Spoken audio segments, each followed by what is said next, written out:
వాసుదేవ్ వాళ్ళు నిధి తీసుకొని పారిపోతూ ఉంటే రామలక్ష్మి కారు ఎక్కి వాళ్ళని పట్టుకునేస్తుంది. ఇక రఘురాం కూడా వాళ్ళ కారుకి అడ్డుగా వస్తారు.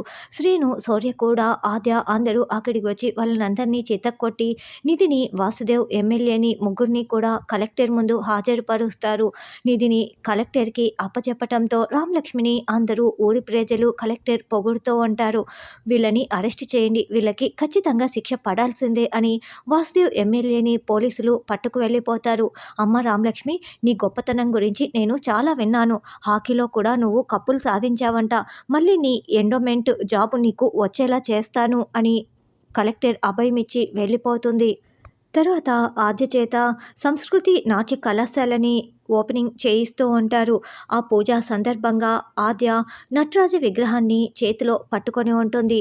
అప్పుడు పూజారి గారు, అమ్మ, ఈ నటరాజ విగ్రహాన్ని జాగ్రత్తగా పట్టుకో. ఇది కేవలం విగ్రహం కాదు, సృష్టి, స్థితి, లయం అని 3 స్థితులను చెప్పే మహత్తరమైన తత్వం అని పూజారి గారు దగ్గరుండి పూజ చేయించి, అమ్మ ఇదిగోండి రిబ్బన్ కట్ చేయండి అని నాట్య కళాశాలకి రఘురాం, జానకిల చేత రిబ్బన్ కట్ చేయిస్తారు. అయితే అనగాదేవి, మేఘ అక్కడే ఇదంతా ఉండి దూరం నుంచి గమనించుకుంటూ ఉంటారు.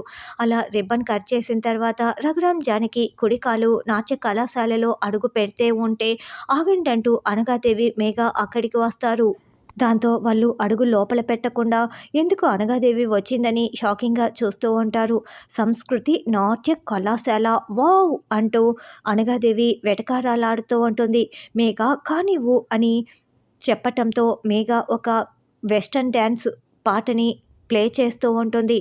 దాంతో కొంతమంది పిల్లలు అక్కడికి వచ్చి డ్యాన్స్ చేస్తూ చిందులు వేస్తూ ఉంటారు.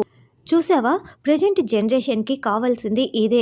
నువ్వేంటి ఈ నాట్య కళాశాలల్ని ఇలా మొదలు పెడుతున్నావు అని అనగాదేవి నోటికి ఇష్టం వచ్చినట్లు మాట్లాడుతూ ఉంటుంది. మరి అనగాదేవికి దిమ్మ తిరిగేలా ఆద్య, శ్రీను, రఘురాం ఎలా తిప్పికొట్టనున్నారన్నది రానున్న ఎపిసోడ్లో తెలుసుకుందాం.